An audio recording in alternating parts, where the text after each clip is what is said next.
WrestleMania 41 is finally here, and it looks like it's going to be good. Over the past few months leading up to this point, many fans thought that it wouldn't live up to last year's WrestleMania. I think it does. I might even say it's going to be better than WrestleMania 40.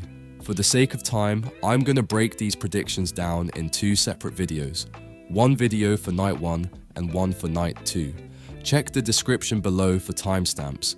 Don't forget to like this video and share your predictions in the comment section. Let's get things started with night 1.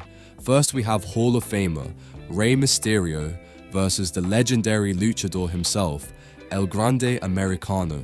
It's amazing to see such a newcomer in the WWE have his first premium live event be at WrestleMania.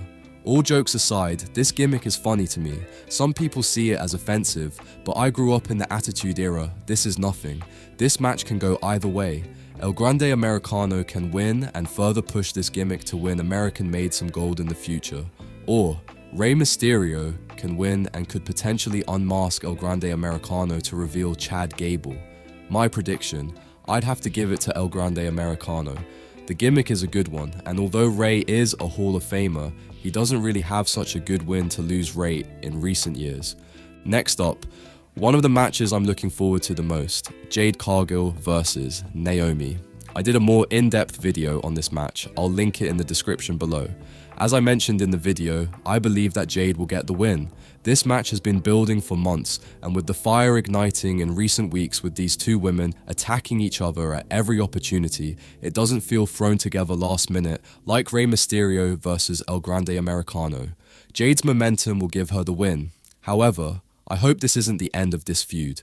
Next up, World Tag Team Champions the War Raiders versus the New Day.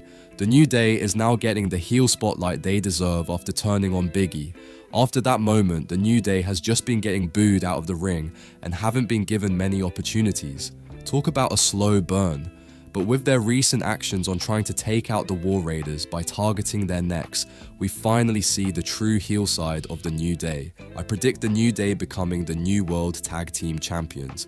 Unfortunately, the War Raiders aren't that entertaining as champions. Seeing the New Day as champions again will be great, but now as heels, even better. Next we have United States Champion LA Knight versus Jacob Fatu. I see this match as being a little tricky. This can go one of two ways, and it depends on something. As we know, Randy Orton no longer has a match at WrestleMania. If Randy is given a match and his opponent is Solo Sikoa, then I see Jacob Fatu actually beating LA Knight and becoming US champion. If Solo doesn't have a match with Randy, I believe Solo could cost Jacob the match, and this can spark a feud between Jacob Fatu and Solo Sikoa.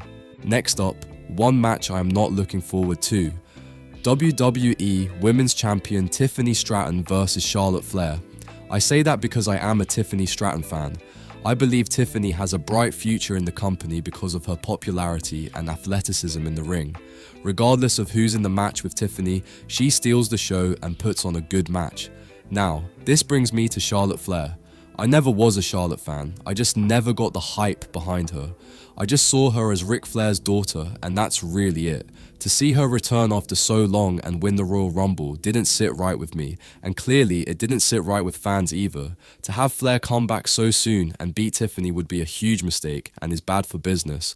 Hopefully Tiffany wins and beats Flair. This would truly solidify her as champion. Next we have World Heavyweight Champion Gunther versus Jey Uso. Yet another match I am looking forward to. This match at first wasn't looking good, then Gunther made it personal. I thought Jey would lose yet again at another championship attempt, but as the story went on, I see Jey actually pulling off the win.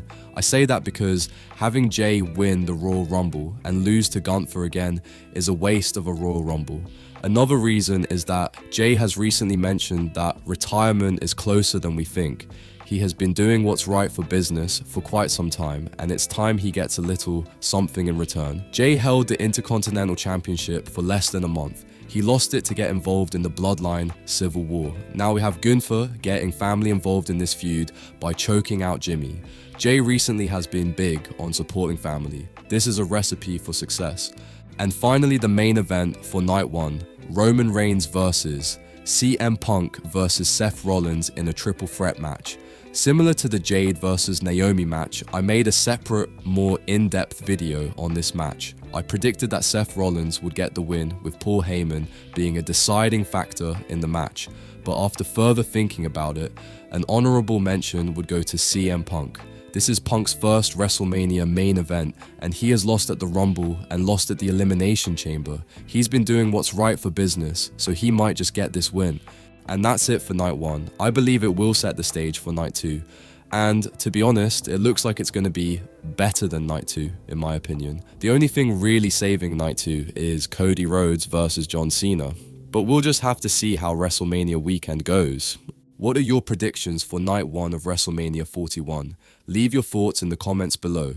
Don't forget to like this video and subscribe to WrestleWire Productions for more wrestling content.